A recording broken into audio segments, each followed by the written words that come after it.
This is Pet Life Radio. Let's talk pets.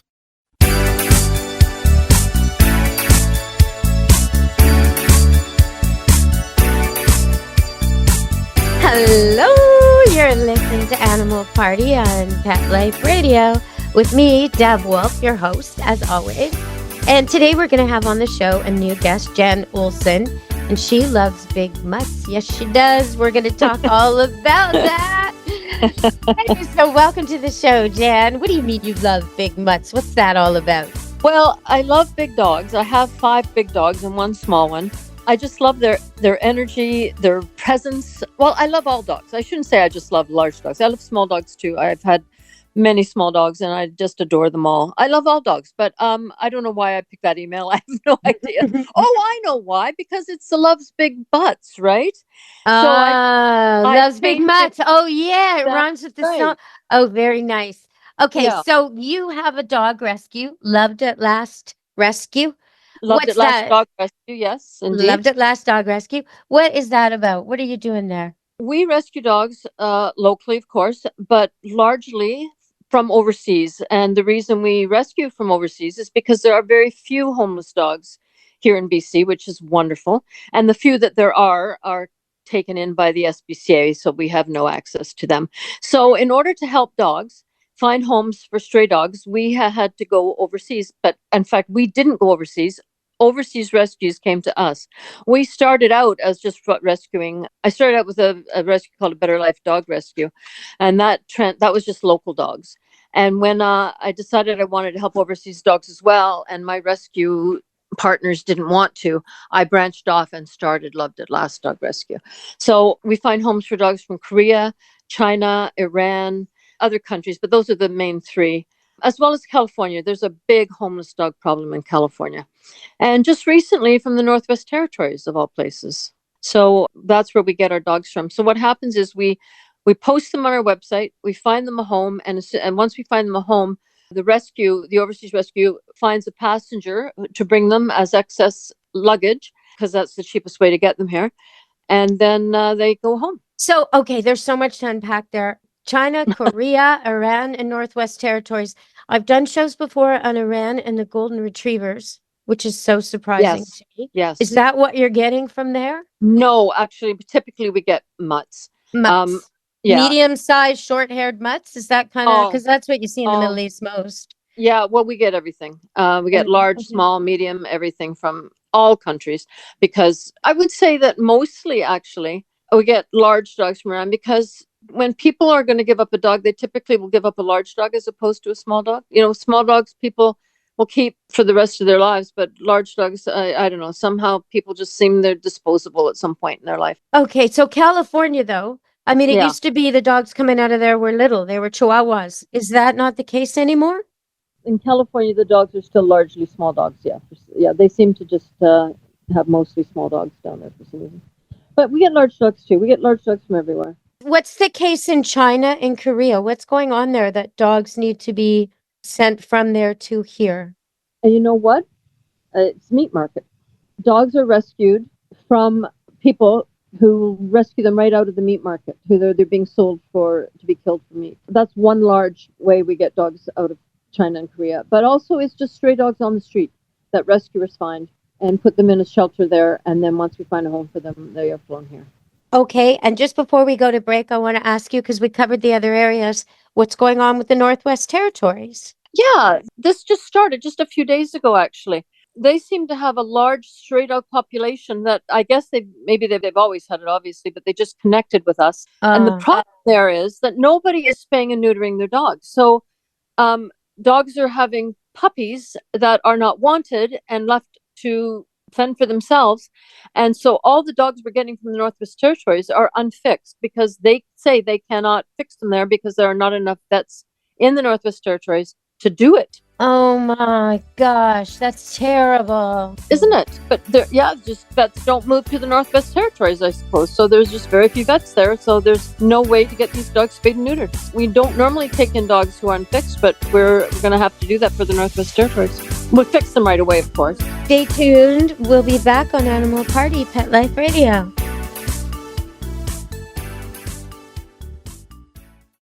take a bite out of your competition. Advertise your business with an ad in Pet Life Radio podcasts and radio shows.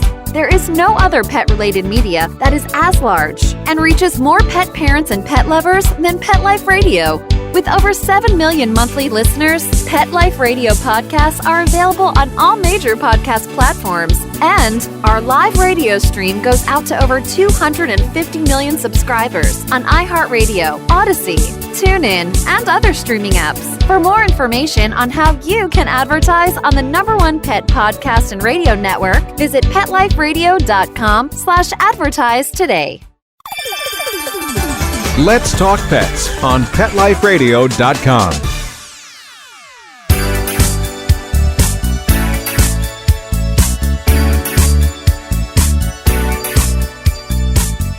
Hello! You're listening to Animal Party Pet Life Radio with me and Jan Olson. And she is talking about Loved at Last Dog Rescue. And what they're doing is taking dogs from other parts of the world, mostly China, Korea, Iran, Northwest Territories, and California. Shame on you, USA. Shame on you, Canada. Why are there first world dogs in this group from Canada and America? What's going on there? It's a spay and neuter problem. And you know what? It's not just California. We have the problem in Quebec as well. Quebec is terrible at having a homeless dog population, just terrible.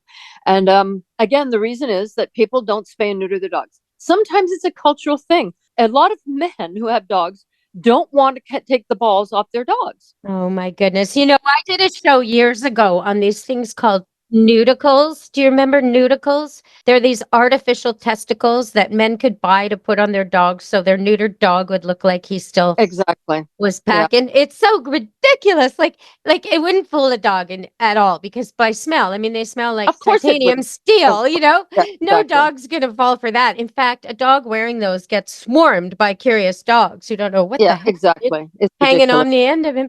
I mean, you hear about people who their ego rests on their car. Don't let your ego rest on your dog's genitals. That's a bit ridiculous. Exactly. Okay. And, you know, I'm just thinking of this. When you talk about population and spay and neuter, just yesterday, there's this big story, and it's about cats. And I've always said, you know, 1 + 1 cat, 1 unneutered boy cat and 1 unspayed girl cat. 5 years later, it's 11,000 cats. Exactly. Yeah, well, this guy in Houston, BC, has called the SPCA to say, please help me. I have 298 cats. And between making the call and actually having them arrive, 2 pregnant cats had litters overnight. So now he has even more. He talks about how during the pandemic, people were dropping cats off left, right, and center at his door. It started with 2 pregnant cats that he took in, and then he became known for this. And so 12 of the cats that were dropped off at his door had kittens, and then 2 more litters, then 5 more litters. And he just couldn't keep up. He was spending $3,000 a month on food and 28 kilograms a day and 10 litter boxes to clean every day. And the poor guy finally just said, help me, help me. And they are helping him. Thank goodness. They haven't had an apprehension of that magnitude since the 90s. But that's what we're talking about. One boy dog can get around a lot and make an awful lot of puppies. You know, right. one girl cat can come into heat 3 times in a year, have 30 kittens potentially. You know, you got to spay and neuter, right? You just got to. And exactly. And it's odd that we're talking about this. We have just recently been asked to take in 2 large dogs, both of whom are from owners who never got their dog fixed. And the reason they're giving up their dog is because the dog has aggression problems. The reason they have aggression problems is because they're unfixed. It's just insanity. An unneutered male dog is so much more likely to bite people than any other dogs. Yeah, any absolutely. other dog. Like, it's just given, you know, you want it safe with your kids. What are you doing? If you don't give it a sexual outlet, if it's not a breeding dog and a breeding program with a couple of wives, then it's going to be frustrated its entire life. Spend every waking moment thinking about escape and honeymoons. That's right. And what do you need that for? You're going to have car accidents and fights, and every dog wants to roll it, beat it up, get some status, kick it out of its neighborhood. And then not to mention the peeing on everything. Oh my goodness. So like your dog will be so much better if you neuter and spay it. I remember when I used to go to a dog park in White Rock, there was one guy who would come with an unneutered dog. And wouldn't you know, it was a nice dog, but every single time he came, the dog got into a fight with other dogs. And it wasn't necessarily his dog that was always starting it. It's just that the other dogs were unnerved by his being not neutered. Yeah. So we finally had to ask the guy, look, you can't come here anymore unless you neuter your dog. And he wouldn't, because he couldn't stand the thought of removing his dog's balls. Just silliness like that. But fortunately, we see less and less of that now. People are having come to their senses. I mean, the fact that most people spay and neuter their dogs in Canada, at least in BC anyway, probably not Quebec so much, is why we have very few stray dogs. There is a connection between the two, between unfixed dogs and a stray dog population. There's a direct correlation. Oh, absolutely. Okay, we're going to go to another break and come back and talk about how you figure out who gets what dog. Like, what's your adoption process? And also, I'd love to tell people how they can donate or how they can get a dog from you. Maybe there's fostering possible. So stay tuned, everybody, on Animal Party Pet Life Radio with Jan Olson. Loved at Last Dog Rescue. Stay tuned. Molly, here's your dinner. Zeus, that's not your food. Don't let that happen to your precious cat. Elevate your cat's eating experience with the Cat Tree Tray. The Cat Tree Tray keeps your cat's food off the floor and conveniently located on the cat tree. It's the perfect way to eat. It's a beautiful wrought iron tray that easily attaches to your cat tree and keeps dogs and other critters out of your cat's dish. A must for multi-pet households. There's a 6-inch tray for large bowls and a 4-inch tray for smaller bowls. Purchase your Cat Tree Tray today. Go right now to cattreetray.com. That's cattreetray.com. CATTREETRAY.com. Let's talk pets Let's talk pets on Pet Life Radio. Pet Life Radio. PetLifeRadio.com.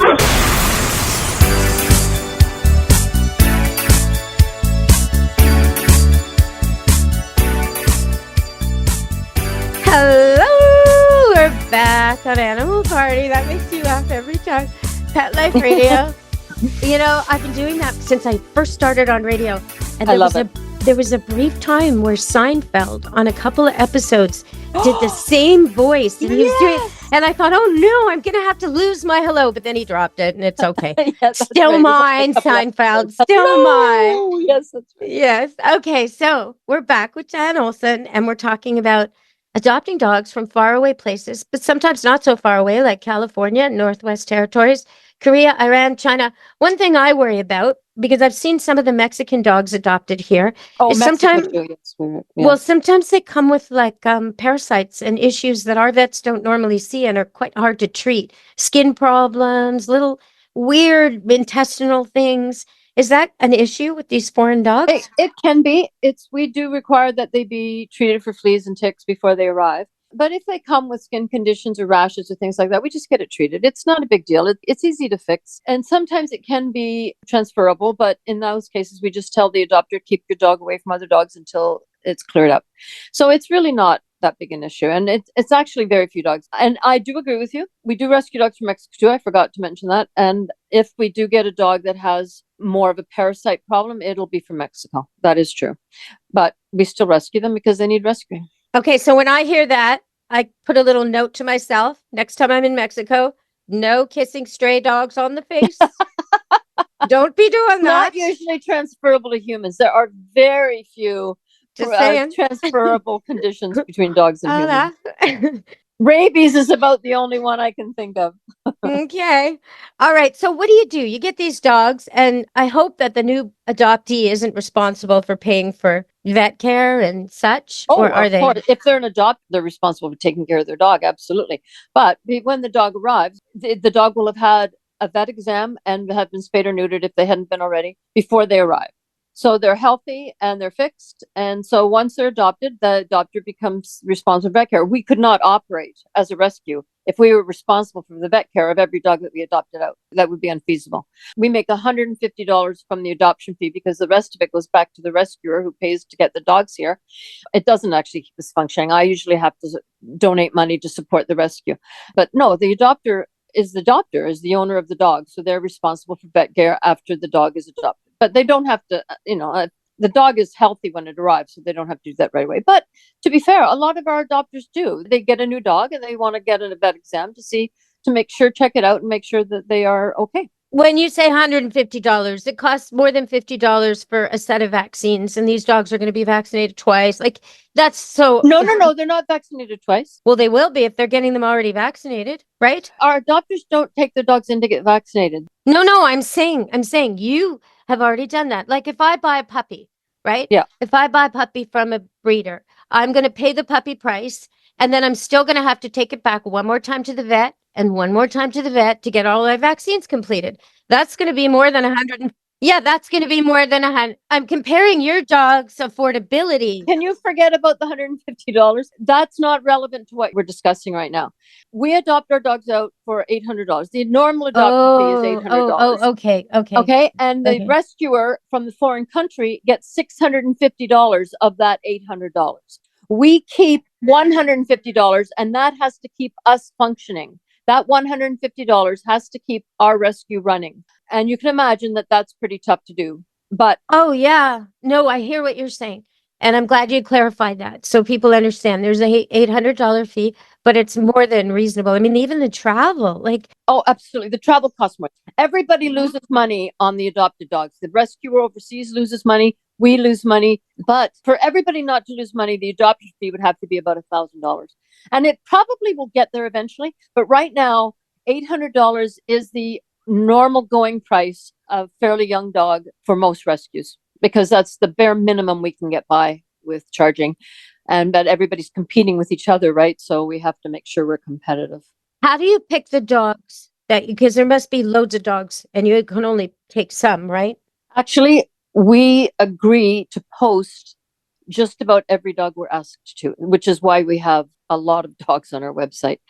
The reason we do that is because we could never bring every dog over into foster homes. We have very few foster homes. Our greatest need is for foster homes. It's hard to foster because people get attached to a dog and then they have to let it go. I've personally fostered about 60 dogs, and every dog was painful. But when you foster and you let a dog go, then you know you can save another one. So you take on the pain of losing that dog you love so that other dogs don't feel pain by not getting homes and living on the streets for the rest of their lives. Well, but the whole time you're fostering, because I've done fostering, you know in your mind and your heart that this isn't forever. Yes. So you're almost training and preparing the dog for where you think it's going to go. You don't have kids, but maybe, or I didn't have kids at the time. I don't either. But yeah. I'm taking it around kids. You know what I mean? Like you're thinking about where it's going to end up. I'm not in a busy street, but I'm taking it to one anyway. Maybe it'll live near a busy street, you know? Oh, that's very good. So very good. Yeah. Foster homes are training precious. Grounds, right? And it is good because the foster home gets to try all kinds of different dogs.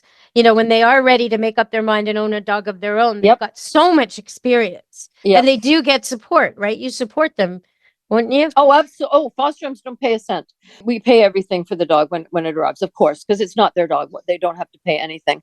And the more foster homes we have, the more dogs we can rescue. But because we have so few foster homes, we found that the best model to save as many dogs as possible was to have a dog go directly into an adoptive home.